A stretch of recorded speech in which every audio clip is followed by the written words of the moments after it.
बिस्मिल्लाहिर्रहमानिर्रहीम, अस्सलाम वालेकुम। प्रोग्राम मुकाबले के साथ इस्लामाबाद स्टूडियो से मैं हूं सरवत वलीम, रऊफ कासरा, आमिर मतीन स्टूडियोज में हमारे साथ ही मौजूद हैं।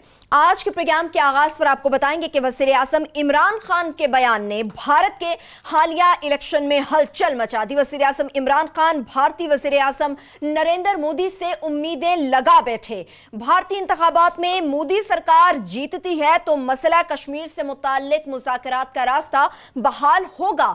सवाल यह है कि क्या पसे पर्दा इमरान खान को नरेंद्र मोदी ने जीत की सूरत में कश्मीर की आजादी के बारे में कोई उम्मीद दिला दी है? इससे मुतालिक तफसील से बात करेंगे। आगे बढ़ेंगे तो आपको बताएंगे कि बिल आखिर वजीर आजम इमरान खान ने एतराफ कर लिया कि शहबाज शरीफ को चेयरमैन पब्लिक अकाउंट्स कमेटी बनाकर बहुत गलत किया। सबने मिलकर लड़ना है, अब तैयारी कर लें। इमरान खान की पार्टी रहनुमाओं को हिदायत।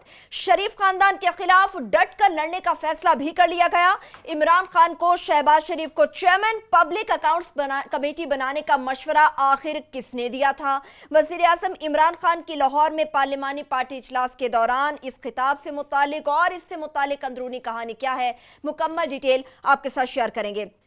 आगे बढ़ेंगे तो आपको बताएंगे कि सानिया साहिवाल के मुतासिरीन को इंसाफ तो नहीं मिल सका, हाँ, मगर तहरीक इंसाफ ने आज उनसे मिल लिया। वज़ीर आज़म इमरान खान ने मुतासिरीन साहिवाल को वज़ीर आला हाउस में बुलाकर इमदादी चेक थमा दिया। जल्द इंसाफ फराहम करने की तसल्लियां भी दे डाली।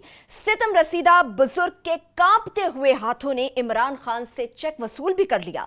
सवाल यह है कि 80 दिन के बाद इमरान खान ने मुतासिरीन को बुलाकर मिल तो लिया, चेक भी दिए, इंसाफ कब दिया जाएगा यह जानना जरूरी है। और प्रोग्राम के आखिरी हिस्से में आपको बताएंगे कि तहरीक इंसाफ हुकूमत के 8 महीने जान बचाने वाली अद्वियात गरीबों की पहुंच से बाहर हो गई। 40,000 अद्वियात की कीमतों में 40 सालों में तारीख का सबसे ज्यादा इजाफा। विफाकी वजीर सेहत आमिर महमूद कयानी अद्वियात की कीमतों में इजाफा रोकने में फेल हो गए। ड्रैप के साथ हर हाल में जुड़े रहने वाले शेख अख्तर हुसैन कौन है ये तो आपको बताएंगे। और अद्वियात की इन कीमतों में बड़ा इजाफा आखिर किसके कहने पर किया गया, इसकी अंदरूनी कहानी भी आपके साथ शेयर करेंगे। मगर सबसे पहले जिस बयान ने, जिस इंटरव्यू ने आमिर साहब हलचल मचा दिया वो ये है कि prime minister of Pakistan Imran Khan शायद इस ख्वाहिश का इजहार कर चुके हैं कि हालिया इलेक्शन में मोदी साहब को जीतना चाहिए। नहीं, ख्वाहिश का इजहार तो नहीं किया उन्होंने। अपने इंटरव्यू में जो मुझे समझ आई है वो ये कहा है कि अगर मोदी साहब वहाँ पे जीत जाएं तो इंडिया के साथ अमन की बेहतर इम्कान है। ये मुझे मसला कश्मीर को लेकर, मसला कश्मीर के हल के साथ और इंडिया के साथ जो अमन होगा, सुलह सफाई हो सकेगी या हालात बेहतर होने के इम्कान जो हैं मोदी साहब के जीतने से ज़्यादा हैं। ठीक है। अब एक तो आते हैं कि इस इमरान खान के इस थ्योरी के अंदर कितनी सच्चाई है, इस पे तो बाद में बात करेंगे। मगर इस वक्त चूँकि इंडिया के अंदर बिल्कुल आखिरी दौर पे उनका इलेक्शन है, 11 अप्रैल से वो शुरू हो जाएगा, क्योंकि उनके यहाँ 7 स्टेजेस में होता है तो वो 18 मई तक चलेगा। तो बिल्कुल ये आप समझ लें कि 1 2 3 बस शुरू है। तो इसलिए आज का वहाँ पे सबसे ज़्यादा इंडिया में ये हॉट टॉपिक ही यही था। प्राइम मिनिस्टर की स्पीच के हर पार्टी अपने तरीके से इस्तेमाल कर रही है।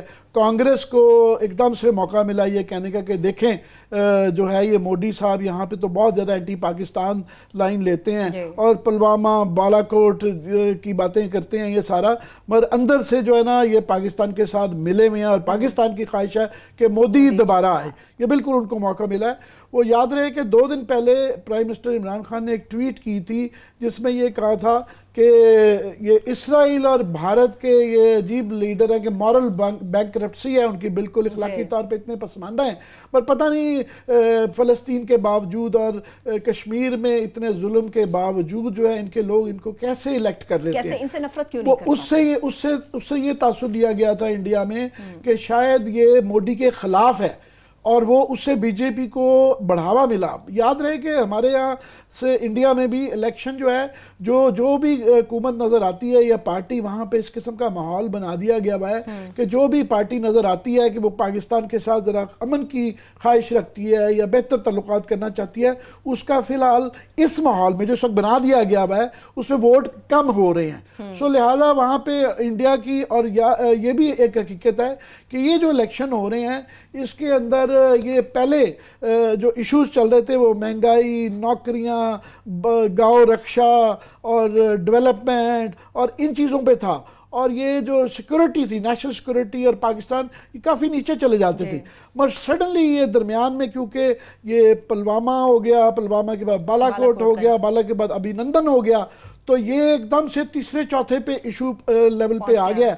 और ये मेन 2-3 इश्यूज इलेक्शन इसके इर्द गिर्द ही है। और वो हमारे लिए भी ये इलेक्शन बहुत इंपॉर्टेंट इसलिए है कि ये इसके वजह से वहाँ पे क्योंकि इतनी इस वक्त हम भी स्टेट ऑफ अलर्ट में हैं, इस वक्त भी स्टेट ऑफ अलर्ट में हैं।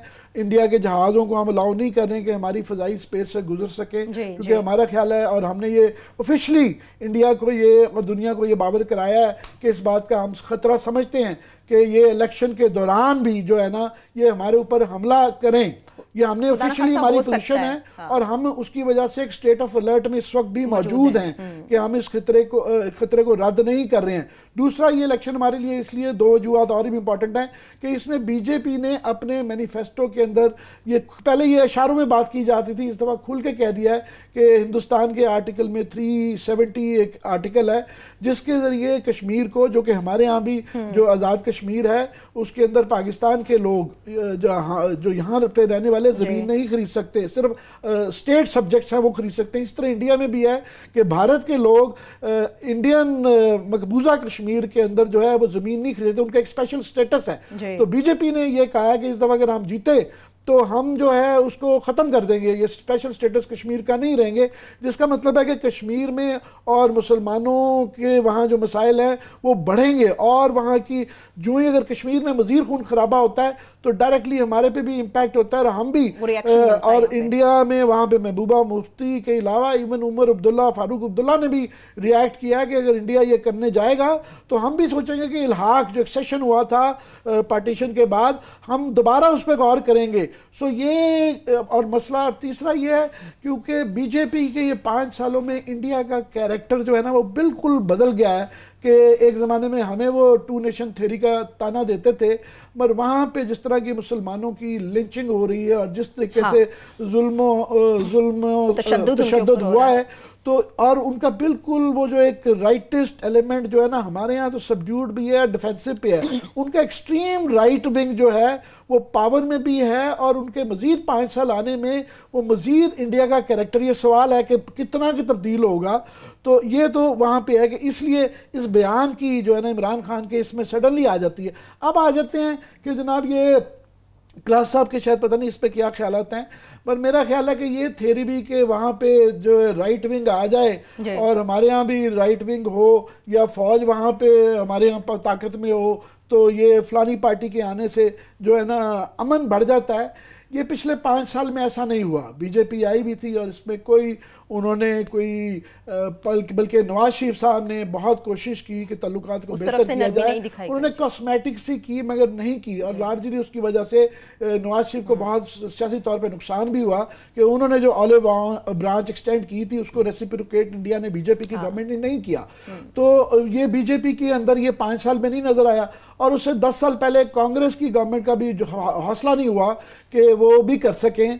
और मैं समझता हूं कि ये नहीं है कि वहां पे कौन पावर पे आ रहा है, उस माहौल की बात है जिसके ज़रिए अमन बढ़ता है इंडिया में। वहाँ पे ख़ास तौर पे मीडिया और लार्जली बिकॉज बीजेपी का भी अपना भी एजेंडा यही रहा, वो मैं क्योंकि आजकल ज़्यादा इलेक्शन को उनके इंडिया में नज़र रखते हैं और हमें एज ए साफ़ी रखना भी चाहिए, आजकल ज़्यादा उनको देख रहे हैं, क्लास साहब भी बहुत देखते हैं, मैं भी देखता हूँ, तो वो देख के खून खौल जाता है कि जिस तरीके से वो एंटी पाकिस्तान और जिस किस्म का वो पूरा ये माहौल बना दिया है, उसमें चाहे कांग्रेस हो, चाहे बीजेपी हो, चाहे कोई और टॉम डिक हैरी भी आ जाए, इस माहौल में जब तक लोगों को नॉर्मलाइज, जिस तरह हमने लोगों को नॉर्मलाइज कर लिया, हम अपने इंडिया के साथ अपने तल्लुकात अपने मफादात के मुतालिक बताएंगे। ये नहीं है कि चंद एक जमात इस्लामी की सुन लें या एक पेरिफेरल ग्रुप की, एक पेरिफेरल पार्टी का की वजह से जो है ना वो करें कि किसी की स्ट्रीट पावर है तो उसके जरिए डिक्टेट नहीं होगा।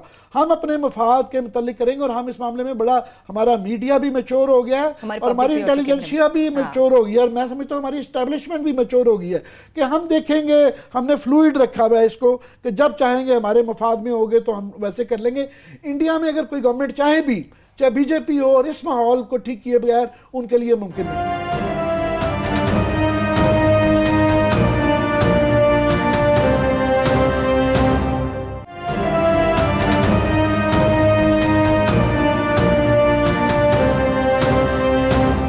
खासा साहब, जब वो माहौल ही नहीं है तो फिर अमन हो, फिर मोदी साहब आ जाएं या कांग्रेस आ जाए, फिर इससे क्या फ़र्क पड़ता है जब माहौल ही नहीं है वहाँ पे? मैं इमरान खान के इस पे बात करता हूँ, जो उन्होंने ट्वीट किया है, बड़ा अहम ट्वीट है, जो इंटरव्यू है उनका, वो दोनों चीज़ें जो है, जो मुझे लग रहा है ना कि वहाँ पे जो पॉलिटिकल पार्टीज़ हैं वो सैडली मैं कहूँगा वो अपने ही वोटर्स के हाथों हाईजैक हो गई हैं। एक स्टेज तक तो आप कोई भी पॉलिटिकल सोसाइटी हो वो अपने वोटर्स को आके करती है, इंस्टिगेट करती है, उनको आके आपके प्रमोट करती है, उनको आके बहुत सारे रीजनिंग देते हैं कि आप हमें वोट क्यों दें। वो ठीक है कि हर ये मुल्क में आपको कुछ ना कुछ, मुल्कों को भी दुश्मन चाहिए होते हैं, ये भी जहन में रखें। हर सोसाइटी को, हर या तहजीब को दुश्मन चाहिए। मतलब अगर भारत के पास दुश्मन नहीं होगा तो वहाँ पे अपने उनका मसाइल खड़े हो जाएंगे। बहुत इंतहा डाइवर्स मुल्क है, वहाँ पे हज़ारों की तादाद में कौमें हैं, लोग हैं, वहाँ पे कास्टिज़म है, हमारे यहाँ भी है ये, इसी तरह कल्चरल इश्यूज़ हैं, जब बहुत सारे एथनिक हैं, रेशियल हैं, तो उनको आपने कंट्रोल करने के लिए, ताकि तमाम लोग इकट्ठे रहें, आपस में ना लड़ना शुरू कर दें, आपको एक पावरफुल एक यहाँ पे एक दुश्मन की ज़रूरत होती है। मेरा ख्याल इब्न खल्दून की ये थ्योरी भी है इसी पे कि आपको एक तरह का चैलेंज एंड रिस्पांस चाहिए। चैलेंज क्या है? बिग आपका एनिमी होना चाहिए कि ये खा जाएगा अगर हमने इसके खिलाफ कार्रवाई ना की। ये आपका चैलेंज है। फिर आपने रिस्पांस के लिए आप तैयारी करते हैं कि इतने बड़े दुश्मन को हमने हैंडल कैसे करना है, और पूरी सोसाइटी फिर आपके साथ ये खड़ी हो जाती है। सो बहुत सारी जो आपके हिस्टोरिकल फिलासफीज हैं वो चैलेंज एंड रिस्पांस पे चलती हैं, और ये चीज़ या बात सोसाइटीज़ नहीं समझती कि इनमें ये बैलेंस कहाँ पे रखना है। हमारे साथ भी है, हमें भी दुश्मन चाहिए, ये जहन में निकाल के, मतलब इंडियंस को चाहिए, हमें भी चाहिए, अफगानिस्तान को भी चाहिए, ईरान को भी चाहिए, अमेरिका को भी चाहिए। अमेरिका को और कोई इशू नहीं मिला उनके साथ, ये रशियंस के साथ उन्होंने ईमेल निकाल ली हैं, उन्होंने बैठ के हमारा इलेक्शन करवा लिया। सो उन्होंने अपनी ही कौम को उधर लगाया है, सेम ऐसे उन्होंने लगाया रशियंस ने। मैं ब्रॉडर ये पिक्चर इसलिए दे रहा हूँ कि हमें भी ज़रूरत है इंडिया की दुश्मनी की। नहीं होगी तो लोग यहाँ टैक्स नहीं देंगे, पैसे नहीं देंगे, हम बहुत सारी चीज़ों की खरीदारी जो करते हैं वो नहीं कर सकेंगे, ऐसे वो नहीं कर सकेंगे। So we need them. लोगों को डरा के रखें, पाकिस्तान के लोगों को डरा के रखें कि इंडिया खा जाएगा आपको, इंडियन को डरा के रखें कि पाकिस्तान आपको खा जाएगा। सो ये हमारी पॉलिटिकल या एस्टेब्लिशमेंट को सूट करता है इंडिया पाकिस्तान को, कि डरा के रखें दोनों कौम को। माशाल्लाह दोनों कौमें डरी हुई हैं, एक दूसरे के खिलाफ तोपें गन्ने तैयार करके बैठी हैं किसी वक्त। सवाल ये है जो आमिर साहब ने उठाया है कि मोदी साहब जिस लेवल पे लेके गए हैं, जो नेक्स्ट लेवल पे इस पूरे ये पॉलिटिकल खेल को अपनी, उन्होंने यहाँ पे आपका सपोर्ट बढ़ानी थी, इलेक्शन वोट लाने, क्या इसको रिवर्स कर सकेंगे? ये सबसे बड़ा बिग चैलेंज उनके लिए। ये इलेक्शन जीतना उनके लिए बिग चैलेंज नहीं है। मतलब इंडियन सोसाइटी पे हम आके बाज़ दफ़ा एनवी करते थे, रश करते थे कि इंडियन सोसाइटी में कितनी बाज़ अच्छी चीज़ें थी। हमारे यहाँ पे लोग हमें ताने देते थे, क्या बात करते हैं, वो जी आप इंडिया से बड़े मुतासर हो गए, वो देखें जी आपको इंडिया बड़ा अच्छा लगता है, वहाँ चले जाएं, वहाँ देख लें।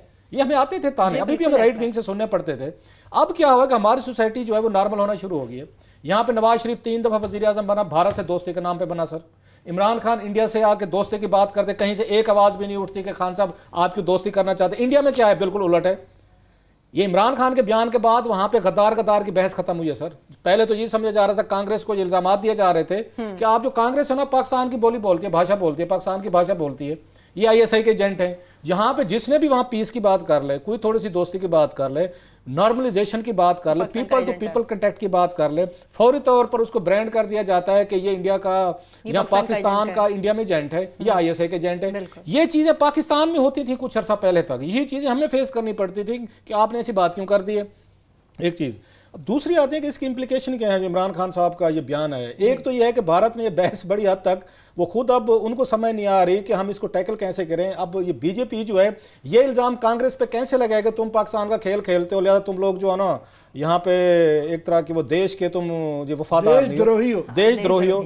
अब वो इल्ज़ाम लगने से रहेगा, क्योंकि जब पाकिस्तान का प्राइम मिनिस्टर ये कहता होगा जी हमें कांग्रेस सूट नहीं करती, हमें जो है बीजेपी सूट करती है, तो फिर उसके बाद गद्दारी के आप किस पे लगाएंगे। सो इंडियन वोटर को तो कंफ्यूज ये किसी हद तक मेरा ख्याल इमरान खान साहब के इस बयान ने कर दिया है कि वोट अब आपने किसको देना है। ये शक पड़ रहा था इसके आपकी बात को बढ़ाते हुए कि ये शक पड़ रहा था, पता नहीं ये इतना सच है कि क्योंकि पहली ट्वीट जो है वो मोदी के हक में गई थी, तो किसी ने समझाया कि अगर आप चाहते हैं कि इंडिया में मोदी ना आए तो मोदी के हक में बात करेंगे, उसके खिलाफ इंडिया में। वैसे मेरा ये ख्याल है कि ये सूट करता है जहाँ तक वो ठीक है। कांग्रेस आज बड़ी महबूबा मुफ्ती साहबा का बड़ा अच्छा ट्वीट में देख रहा था, मैंने भी किया।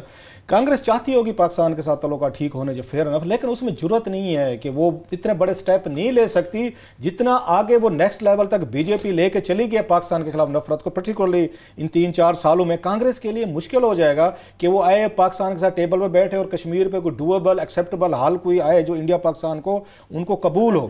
जो आपने भी बात की ना राइट विंग की, क्या राइट विंग जो है वो पाकिस्तान के साथ कर सकेगा मसाइल? भाई पाकिस्तान के हवाले से मेरी इंफॉर्मेशन है, जो हमारी मीटिंग्स है, आप भी उनका हिस्सा रहते हैं, कि इनसे जनरल बाजवा साहब और इमरान खान साहब से बेहतर मेरा ख्याल है यहाँ पे डुओ नहीं मिलेगा जो इंडिया के साथ तल्लुकात ठीक कर सकते हैं, डील कर सकते हैं, और बहुत सारे अनपॉपुलर फैसले भी अगर पाकिस्तान को लेने पड़े, इमरान खान और जनरल बाजवा में कैपेसिटी है, एक पेज पे हैं, और पाकिस्तानी कौम इनका कुछ 19-20 किया हुआ कश्मीर पर मान लेगी। ये मेरी असेसमेंट है, ये खबर नहीं है, स्टोरी नहीं है। लेकिन अगर पाकिस्तान में कोई ऐसी हुकूमत है जहां पे आर्मी चीफ और प्राइम मिनिस्टर की नहीं बनती, जैसे नवाज शरीफ साहब की नहीं बनती थी, तो कश्मीर का मसला हो या इंडिया का मसला हो, हमेशा प्रॉब्लम रहा है। बिल्कुल। ये आखिरी 7-8 महीने हैं हमारे पास, विंडो है एक अपॉर्चुनिटी की कि पाकिस्तान में आर्मी चीफ हो, प्राइम मिनिस्टर हो, और इंडिया को उन्होंने शिव शंकर मेनन साहब ने बड़ा खूबसूरत इंटरव्यू दिया था, जब वो जो फॉरेन सेक्रेटरी भी रहे हैं, इंडिया के नेशनल सिक्योरिटी एडवाइजर भी हैं, पाकिस्तान में हाई कमिश्नर भी थे। उन्होंने कहा जनाब कि आप अगर जनरल मुशर्रफ से बातचीत कर सकते हैं तो जनरल बाजवा से करने में क्या आपको तकलीफ है? अगर जनरल बाजवा या इमरान खान को सपोर्ट दे रहे हैं तो इंडिया को क्या तकलीफ है? आपने अपने मकासद हल करने ना, बातचीत करनी है ना, कि टेररिज्म ना हो, तल्लुकात ठीक हूँ, ट्रेड हूँ, आप इमरान खान से करें। अगर बाजवा साहब उनको सपोर्ट करते हैं तो उनको करने दें, ये बड़ा उनकी अच्छी बातें थी जो उन्होंने आगे 2-4 की थी। लास्टली ये है कि क्या यहाँ वाजपेयी साहब जो हैं ये इलेक्शन के बाद कोई चेंज करेंगे? चेंज नहीं करेंगे। अगर यही टेम्पो इन्होंने रखा पाकिस्तान के खिलाफ, हाँ सॉरी मोदी साहब ने, अगर यही टेम्पो इन्होंने रखा तो लिंचिंग भी बढ़ेगी आमिर साहब, फिर इंडियन सोसाइटी ब्लड मांगेगी सर। जिस तरीके का जितने नेक्स्ट लेवल तक आप नफरत को ले गए ना, इसको रिवर्स करना बहुत बड़ा चैलेंज है इंडियन सोसाइटी के लिए। फिर आपकी लिंचिंग भी होगी सर, ब्लड शेड भी होगा, फिर आप तशद्दुद भी करेंगे, आप सिविल वार की तरफ भी जाएंगे। इंडिया नहीं मान रहे इस बात को, हम सिविल वार के ये सिम्टम्स होते हैं, हमने भुगते हुए हैं, ये सिम्टम्स हमारे यहाँ हुए थे, हमने भुगते हैं। तो फिर आपके पास 2 ही ऑप्शन होंगे, ब्लड चाहिए होगा, फिर आपको लाशें देनी पड़ेंगी, फिर वहाँ पे इंडियन ऑडियंस को या इंडियन वोटर को या इंडियन लोगों को जिनको आप बिल्कुल तैयार करके ला रहे हैं कि हमने यहाँ पे आके हिंदुत्व जो है ना वो कायम करें, जैसे हमारे यहाँ तालिबान कहते थे कि हम शरीयत ला आके ये कायम करेंगे। तो फिर आपको या तो पाकिस्तान के खिलाफ बहुत बड़ी जंग लड़नी पड़ेगी अपने हिंदू वोटर को सेटिस्फाई करने के लिए कि जनाब आपने हमें वोट दिया, हमने ये देखें जी जहाँ पे तबाही बर्बादी कर दी है। या अगर आप ये ना कर सके और आपको मैचिंग अगर पाकिस्तान की तरफ से रिस्पांस आया, वहां तबाही शुरू होगी तो एक और वो डिजास्टर है। अदरवाइज आप दोनों काम ना कर सके तो वहां पे इंडियन सोसाइटी में सिविल वार बढ़ेगी आमिर साहब, अनरेस्ट बनेगा, और जो चीज पाकिस्तान ना कर सके इंडिया के खिलाफ आप अपनी सोसाइटी के खिलाफ खुद करने जा रहे हैं। बात मैंने पिछले साल भी की थी कि आप अपनी सोसाइटी को खुद नुकसान दे रहे हैं। जो नॉर्मल सोसाइटी थी, एक पढ़ी लिखी सोसाइटी थी, हम उसको मॉडल समझते थे, एक सेकुलर मॉडरेट सोसाइटी, वो लूज करेगी सर। एक सेफली जो बात की जा सकती है वो ब्रेक के आपके बहरहाल इंडियन इलेक्शन हमारे लिए बड़ा इंपॉर्टेंट है। इससे मुताल्लिक गुफ्तगू मज़ीद आगे बढ़ाते हैं। मैंने कहा ना एक जंग की हालत है, तो इसलिए हम उतना गौर नहीं कर रहे जितना हमें इंडिया इलेक्शन में। चलिए ब्रेक की जानिब चले जाते हैं, ब्रेक से वापस आके इससे मुतालिक मजीद भी बात करेंगे, मगर चूंकि वज़ीर आज़म इमरान खान की बात हो रही है, उनकी दौरा लाहौर से मुतालिक बात होगी, तो बिल आखिर प्राइम मिनिस्टर इस बात का एतराफ कर चुके हैं कि शहबाज शरीफ को चेयरमैन पब्लिक अकाउंट्स कमेटी बनाना बहुत ही गलत था, और इसके साथ साथ सानिया साहिवाल के मुतासरीन से मिल लिया, चेक भी दिए। सवाल यह है कि चेक देना काफी रहेगा या फिर उन्हें इंसाफ भी दिया जाएगा। एक छोटी सी ब्रेक, हमारे साथ रहिए।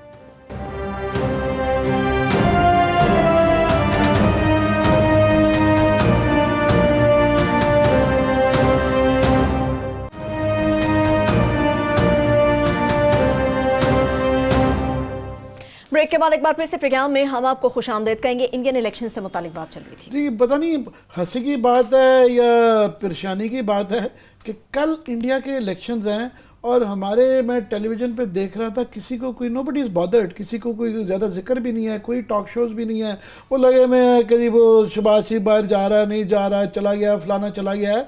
हालांकि ये क्लासा साहब का ख्याल है कि ये अच्छी बात है। आपका क्या ख्याल है? मेरा ख्याल है थोड़ी सी परेशानी की बात भी है, क्योंकि इस वक्त 2-3 वजूहात। एक कि ये इंडिया का, जिस तरह मैंने कहा कि ये 70 साल में कोई इतना इंपॉर्टेंट इलेक्शन नहीं था जितना ये है कि इंडिया का जो कैरेक्टर इसके ज़रिए बदल सकता है। कि बीजेपी दोबारा 5 साल में उन्होंने ख़ास किस्म की हिंदुत्वा की लेके चले हैं, उनको 5 साल और मिल गए, तो इस 5 साल में उन्होंने बिल्कुल इंडिया का कैरेक्टर ही बदल देना है। सो वो हमारे लिए उसके कॉन्सिक्वेंसेज हैं, और इस वक्त ख़ास तौर पर इस इलेक्शन की वजह से हम अभी भी हाई अलर्ट पे बैठे हुए हैं। और वो कल को बीजेपी दोबारा पावर में आए तो वो अभिनंदन का बदला ले सकते हैं, लेने की कोशिश कर सकते हैं, जो कि दोनों न्यूक्लियर कंट्रीज हैं। तो वापस कर दिया सर जो है अभी क्या लेंगे? मजे की बात यह है कि इंडिया में मैं बड़ा आजकल खिलाफ साहब की तरह बड़ा फॉलो करता हूं उनके इलेक्शन। मजे की बात है कि अब अभिनंदन का चैप्टर तो उन्होंने फाड़ ही दिया है। उनके अंदर जो है बीजेपी बाबर कराने में कामयाब हो गई है कि यहाँ पे वो एक मरा हुआ कौवा मिला था बालाकोट में, मगर उन्होंने अवाम को अपनी कोई एक कन्विंस कर दिया, बाबर करवा दिया कि वहाँ 300 लाशें मिली हैं और पुलवामा का बालाकोट में बदला ले लिया गया है। और जो उनकी सुबकी अभिनंदन पे हुई है कि हमने, वो तो फर्जी जहाज़ों की बात कर रहे हैं ना, F-16 मारा, उन्होंने मार दिया, हमने तो एक जहाज़ दिखाया है। तो हमारा ख्याल था कि इसके बाद जो है ना मोदी की थोड़ा सा डिफेंसिव पे जाएगा, मगर नहीं, वहाँ पे तो वो बिल्कुल के जनाब पाकिस्तान को नीचा दिखा दिया मोदी ने। और ये क्योंकि इंडिया के अंदर पाकिस्तान के ना अखबार आते हैं ना टेलीविजन आता है, इसलिए कौम को बेवकूफ़ बनाया जा सकता है बड़े आमते में। इसीलिए हम कहते हैं कि हमें इंडिया के चैनल्स देखने चाहिए ताकि हम अपने सो कॉल्ड एनिमी जो है उसके मतलब इन्फॉर्म्ड होना अक्लमंदी की बात है। सो है दूसरा ये मजे की बात जो उसके अंदर इंडियन इलेक्शन में है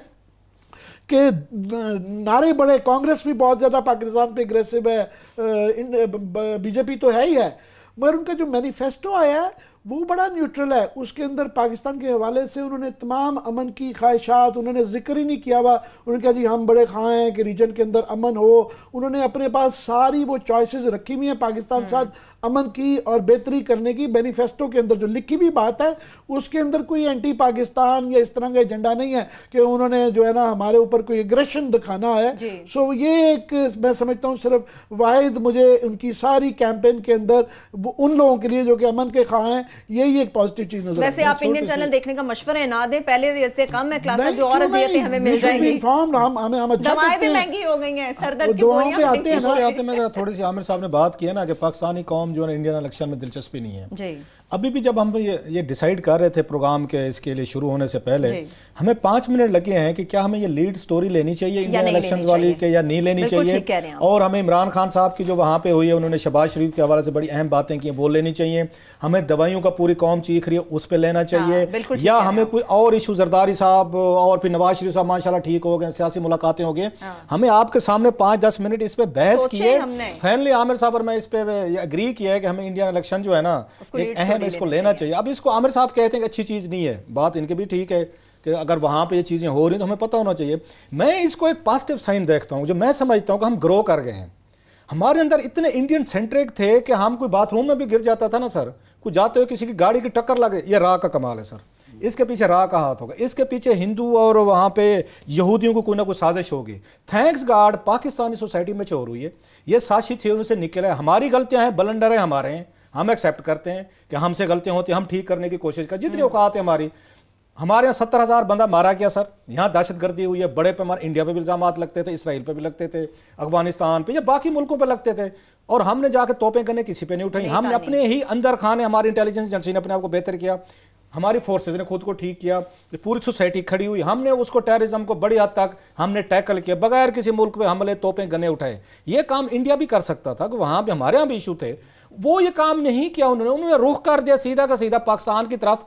उनकी इंटेलिजेंस फेलियर, उनकी एजेंसीज की फेलियर्स, उनकी अपनी फोर्सेज की फेलियर, उनकी लीडरशिप की उन्होंने तमाम एक ही चीज़ ढूंढी, हर चीज़ का हल। जैसे हमारे यहाँ था ना कि ये वो एक बड़ा पॉपुलर हमारे यहाँ एक फलूदा बिकता था, हर चीज में हम देखते थे यहूद और हनूद की साजिश। अल्लाह के फजल से हम जरा नॉर्मल होना शुरू हुए, हम ग्रो करना शुरू हुए, हमारे भारतीय मुझे यहूदी फलूदे से जान छुट गई और ये जिंगोइज्म की इस रेस पे नहीं निकल गए। मतलब मुझे बड़ा फख्र फील होता है पाकिस्तान की सोसाइटी पे कि हम हालांकि लिटरेट है, यहाँ कुछ भी कहें, हम मॉडरेट होते जा रहे हैं, समझदार होते जा रहे हैं, हम दुश्मनों से जान छुड़ाना चाहते हैं। कितनी समझदारी से इस मसले को हैंडल किया हमारी पॉलिटिकल और हमारी मिलिट्री एस्टेब्लिशमेंट ने, जो इंडिया पाकिस्तान के साथ हुआ है, कितना मॉडरेट तरीके दुनिया ने तारीफ की है कि हमने आगे लेके नहीं गए। सो हम उनसे, हमें हमदर्दी है इंडियन के उस सोसाइटी के साथ कि आप भी इसी तरीके से इश्यूज हर सोसाइटी में, कहाँ पे मसले नहीं है, कहाँ पे दहशतगर्दी इंडिया भी अमेरिका में भी होती है, रशिया में भी होती है, यूके में, जर्मनी, बर्लिन, वो एक दूसरे न्यूजीलैंड में होगी, हमारे मुल्क में सबसे ज्यादा हुई है।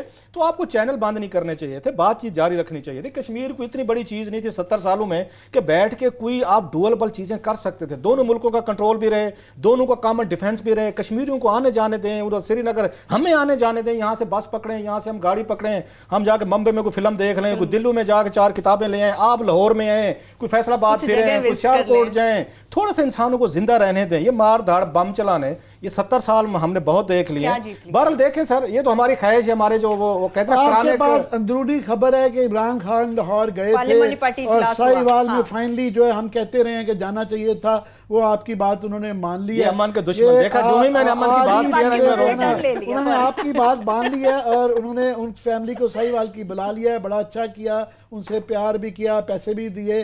So finally you stand vindicated. हमें साहब बात यह है कि हम यहाँ बैठे हैं, अगले कुल फिर मैं कहूँगा हम भी नहीं है, जो हमें बात समझ आती है रियासत के लिए, इस मुल्क के लिए, हमारी हो सकते है राय मतलब है ये गलत हो सकती है, लेकिन हमारी नीयत गलत नहीं हो सकती। लिहाजा खान साहब या उनकी हुकूमत, इससे पहले भी हम ये बातें करते हैं, खान साहब की मेहरबानी सुन लेते हैं, कोई थोड़ी सी हमारी बात शायद उन्हें लगती है कि शायद ये बात ठीक है तो करनी चाहिए, तो फायदा उन्हीं को होता है ना, कोई मतलब कोई हमें तो कोई जाती कोई मुफाद नहीं है। का कद उनका बड़ा है, इससे लोगों ने ये गलतियों का इकरार करना, लीडरों को अपनी गलतियों को इकरार करते हुए देखते हुए अच्छा महसूस करते हैं। वो इंसान लगते हैं, हमारे जैसे लगते हैं। वो लोग कहेंगे कि जी कि आपको कैसे पता होता है जी उनकी गलती हो रही थी, हम इसलिए कि हम फॉलो करते हैं प्रोसीडिंग को। जैसे पनामा पे आमिर साहब की जितनी प्रेडिक्शन थी सारी सच्ची साबित है, नॉट बिकॉज के ये किसी उसके मुतवल्ली हैं, किसी के सजादा नशीन है और कोई अंदर की शायद या कोई तवीज़ इनके पास होते हैं, इनको पता चल जाता है, बिकॉज के पॉलिटिकल सेंस आप में डेवलप हो जाती है, सुप्रीम कोर्ट ऑफ फॉलो करते हैं। हमें भी यही था कि शहबाज शरीफ वाला ब्लंडर कर, क्योंकि मैंने 5 साल वो पब्लिक अकाउंट देखी हुई थी इनके खुर्शीद शाह की कि वो कैसे तबाह करके गए थे, कंप्रोमाइज़ थी, रिग्ड थी।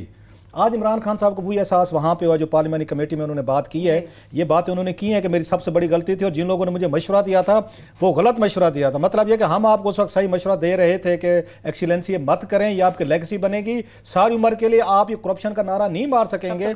लोग कहेंगे कि जब ये टाइम आया था तो आपने उसी करप्ट बंदे पे जिस पे केसेस से चेयरमैन बना दिया। दूसरा उनकी मुलाकात आज उन्होंने की है, अगेन वी अप्रिशिएट इट, कि चलें देर आया दुरुस्त आया, शाम का वो क्या क्या सुबह का बोला शाम को आ जाए, घर वापस आ जाओ, भूला आप भी अच्छा किया, आपने बुलाया, उनके सर पे हाथ रखा, प्यार किया, फेयर एनफ।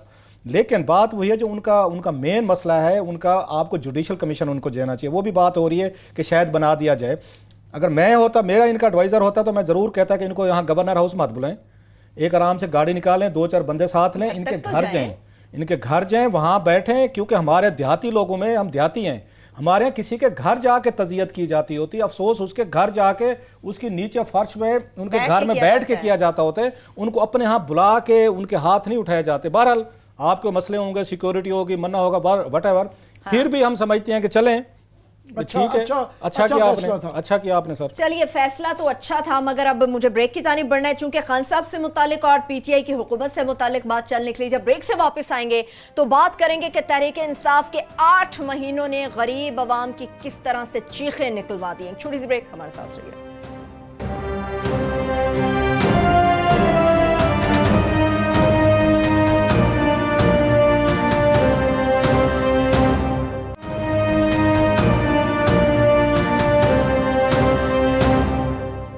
ब्रेक के बाद एक बार फिर से प्रोग्राम में हम आपको खुशामदीद कहेंगे। तहरीक इंसाफ हुकूमत के 8 महीनों की बात करेंगे। आमिर साहब, खाना पीना तो पहुंच से दूर है और उससे इंसान को तकलीफ होती है तो दवाएं लेनी पड़ती हैं, दवाएं पहुंच से बाहर हैं तो इंसान कहाँ पे जाएगा। जी, आज की खबर यह है कि प्राइम मिनिस्टर इमरान खान ने कहा है कि 72 घंटों के अंदर जो है ना अद्वियात की दवाइयाँ जो है ना वो बिल्कुल कर दिए जाएँ। तो सडनली जो है ना उनके मिनिस्टर जो हेल्थ के आमिर कियानी साहब भी एक्शन में नज़र आ गए हैं, बाबू भी नज़र आ गए हैं।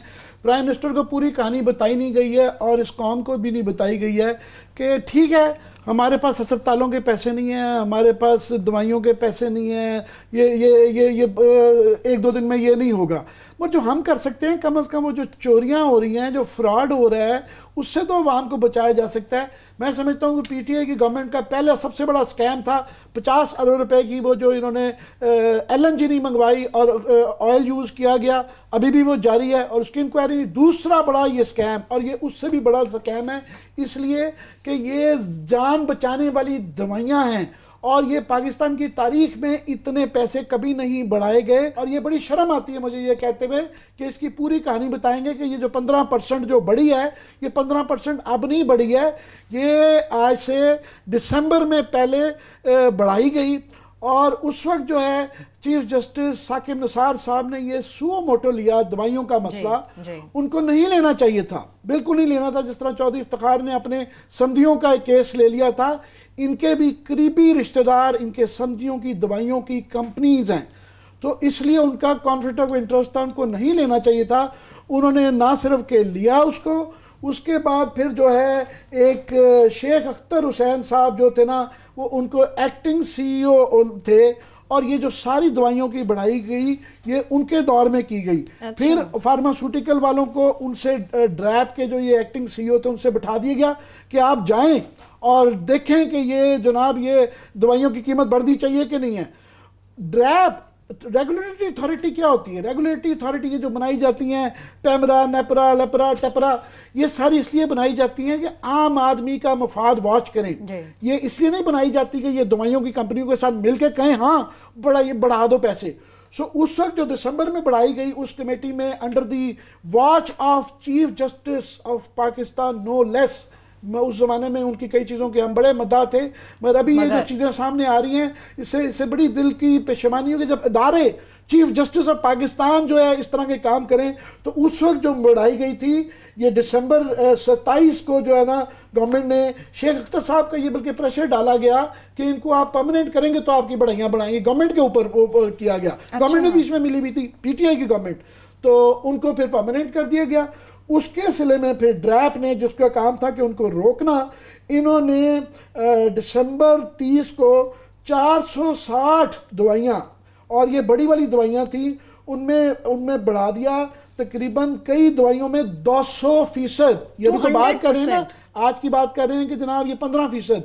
उस वक्त जो दिसंबर में बढ़ाई गई थी कई दवाइयाँ थी जिनके अंदर 200% बढ़ाई गई, और जो तकरीबन इसका जो इम्पैक्ट था 50 अरब रुपए का, उससे वो जो बढ़ावा था वो 50 अरब रुपए का इम्पैक्ट था।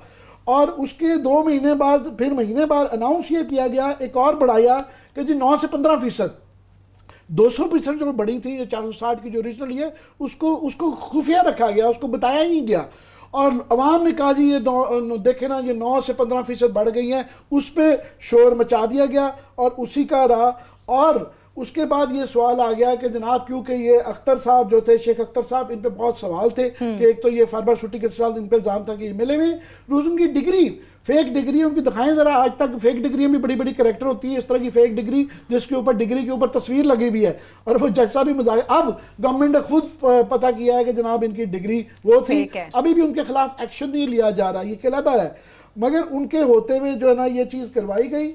और उसके बाद फिर जो है मिनिस्टर साहब आमिर कियानी साहब, जब उनसे लोग सवाल करते थे तो वो डिफेंड करते रहते। वो सैनिटरी कमेटी में उन्होंने कहा देखिए ना कोई उनकी डिग्री का भी अभी प्रूव नहीं हुआ और जो है वो कोई वो नहीं था।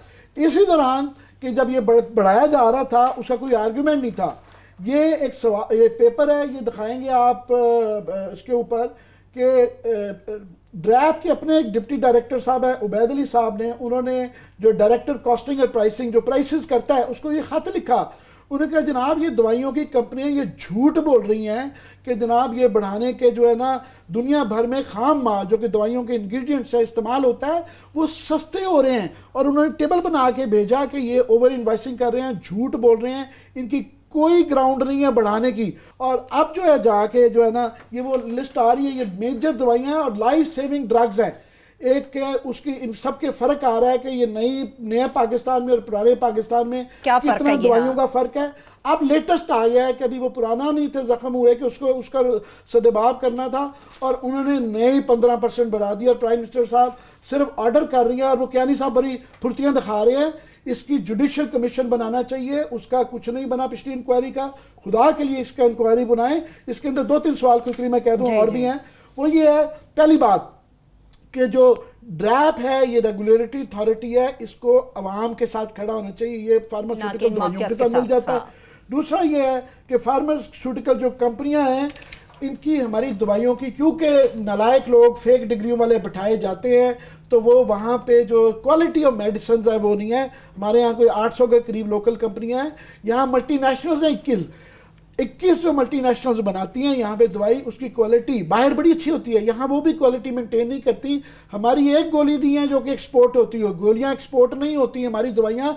इंडिया का एक बहुत बड़ा सोर्स ऑफ इनकम ये है कि वो दवाई बनाते हैं तो वो एक्सपोर्ट भी करते हैं, वही है billions of dollars major chunk है हमारी आमदनी में। हमारी ये कंपनियां ना सिर्फ के महंगी बेचती हैं, बुरी क्वालिटी की होती हैं, बुरी क्वालिटी की वजह से लोग मर भी रहे हैं, नाकिस भी हैं और मुनाफासाजी भी हो रही है। है।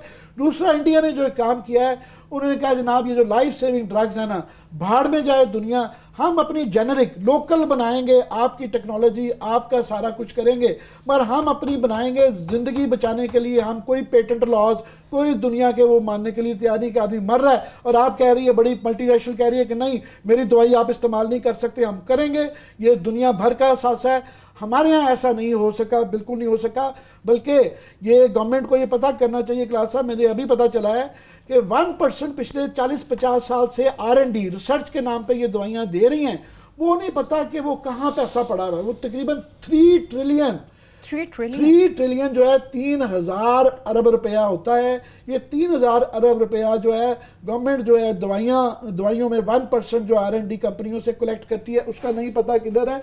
फाइनली ये है कि इनको जो अभी ड्रैप का नया चेयरमैन लगने जा रहा है, उसके अंदर 3 नाम डाले गए हैं। हमारी ये ख्वाहिश है वहाँ काबिल आदमी और ईमानदार आदमी अगर आ जाए तो उससे ज़मीन में आसमान का फ़र्क पड़ जाएगा। जैसे वज़ीर सेहत है, हाँ जैसे वज़ीर सेहत है उसी तरह वैसे ही वो 3 कैंडिडेट क्लास बताए जा रहे हैं। एक जो है डॉक्टर नूर मोहम्मद साहब हैं, एक जो है फ़खरुद्दीन साहब हैं, ये इनकी PhD और 18 साल का एक्सपीरियंस है, और एक कैंडिडेट हैं मोहम्मद शाह साहब, ये PhD और 24 साल का एक्सपीरियंस है। मगर ये बताया ये जा रहा है कि आसिम रऊफ साहब जिनकी के MPhil है, 6 साल वो गवर्नमेंट के पैसों पे PhD करने गए थे, उनकी PhD नहीं, उनसे वो पैसे वापस लेने चाहिए। अगर आप गवर्नमेंट का इतना एक्सपेंस खर्च करें और PhD ना हो, वो तो वापस करने चाहिए। मगर उनकी PhD नहीं हो सकी। मगर सुना ये है कि हॉट कैंडिडेट ये हैं। हम ये नहीं कह रहे कि बाकियों को लगाएं या किसको लगाएं, जिसको भी लगाएं खुदा के लिए उसको लगाएं जो कि अवाम का मफाद कराएं। और गवर्नमेंट को चाहिए प्राइम मिनिस्टर सिर्फ ये ना कहें कि प्राइसेस 72 घंटे में कराएं। ये एक फ्रॉड हुआ है जिसके अंदर आपके मिनिस्टर, पहले हमारा ख्याल था कि इंडस्ट्रीज, एनर्जी और एग्रीकल्चर, ये 3 वजारतें हैं जिनके वजीर बदलने चाहिए। ये चौथा आमिर कियानी साहब का भी शामिल कर लें और ये तफ्तीश होनी चाहिए। ये पाकिस्तान का, मैं समझता हूँ PTI गवर्नमेंट का सबसे बड़ा स्कैम है और पाकिस्तान के बड़े स्कैम्स में से एक ये है। हम इस पे मजीद आपको इन्फॉर्म करते रहेंगे। जी जी क्लास साहब। आमिर साहब ने कहा कि काबिल लोग लगाने चाहिए, मतलब ऐसे काबिल लगाए जैसे वजीर सेहत को खुद लगाया है। यही आवाम यहाँ प्रॉपर्टी डीलरों को वोट देती है, यहीं पे बिल्डर्स को वोट देती है, यहीं पे ये जिसके पास पैसे हैं, 4 मोबाइल हैं, 3 उसके पास पराडो उसके चले हैं, 4-5 उसने गन मैन रखे हुए हैं, पाकिस्तानी कौम उसके सामने झुक जाएगी कि इससे बड़ा आदमी मेरे दर पे आ गया है, ये मुझे करेगा। तो कियानी साहब के पास तो जी था, 3-4 उनकी पराडो थी, बड़ी गाड़ियाँ थी, और वो भी आप बता रहे प्रॉपर्टी का बैकग्राउंड है। आप उठा के देख लें, मोस्टली पार्लियामेंट में जो लोग बैठे हुए हैं, मोस्टली मैं कह रहा हूँ आपको प्रॉपर्टी डीलर आप उस नजर आना शुरू हो जाएंगे। 10 to 20% ज़्यादा, मैं कम बता रहा हूँ जानबूझ के, कहेंगे तो मैं निकाल के डेटा मैं किस्मत खां को कहता हूँ और उसको इमरान मकराना रोते रहते थे कि इस्लामाबाद में जितने भी लोग उन्होंने रखे हुए थे, मेयर से लेके मिनिस्टर तक, वो सारे प्रॉपर्टी एजेंट थे। इनकी भी अपना सेट ऑफ प्रॉपर्टी डीलर आ गया। प्रॉपर्टी डीलर क्या करेगा फिर? वो अपने कमीशन पे ही चलता है। उन्होंने फायदा नुकसान देखना है ना। अब यहाँ पे इन्होंने टिकटिंग वाले बंदे भी रखना शुरू, ट्रेवल एजेंट भी आ गए सर, पार्लियामेंट में आ गए, ले जनाब, बड़ी बड़ी पार्टीज लेके आई हैं। तो जब अब इस तरह का क्राउड कल्चर लेके आएंगे, प्रॉपर्टी डीलर्स आएंगे, बिल्डर्स आएंगे और मुख्तलिफ माफियाज के लोग आएंगे, तो आवाम क्यों चीखें मारती है? ये बंदे, आपने कियानी साहब को आपने वोट दिया था, आपने चुना था कि माशाल्लाह कि इमरान खान साहब के बंदे हम वोट देंगे। इमरान खान साहब ने आप उनको जिम्मेदारी दे देगा, आपने मुल्क की सेहत ठीक करनी है।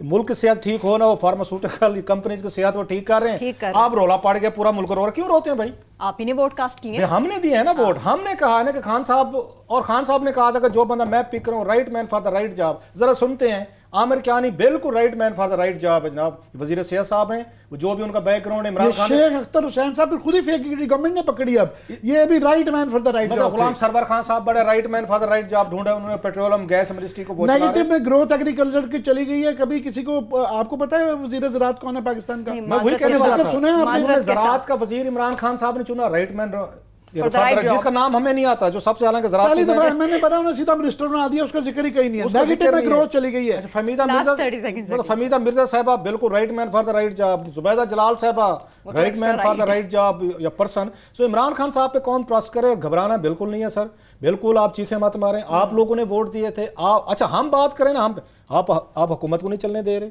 आप इसको टाइम देने को तैयार, मेरे साहब टाइम दें, कितना भैया, टाइम क्या आप दें, लेके आ गए, कितना- आप खुद मुझे कितना बैठ के, दें? आप तो मुझे समझाते थे बड़े भाई की आप तरह, याद रहे। मैं वही कब कह रहा तक रहेंगे हूँ, आमिर टाइम साहब, दें, कब तक ये रहेंगे? कौम जो है ना, कोई नहीं, पहले गैस के बिलों पे लुटी गई है, अब या बिल्कुल दरिया पे last, लुटी बिल्कुल गई last है, क्लास सो ये कौम टाइम दें और आवाम सब्र करें, आप सबसे ज्यादा सब्र करें, क्योंकि मुझे आप समझाते होते थे कलासा साहब टाइम दे, मैं तो टाइम देने को तैयार हूँ, चलिए आप नहीं दे रहे। देखते हैं हुकूमत को मजीद कितना वक्त चाहिए। इसके साथ ही प्रोग्राम भी अपने इख्ताम को पहुंचा। अपना बहुत सा ख्याल रखिए। खुदा हाफिज़।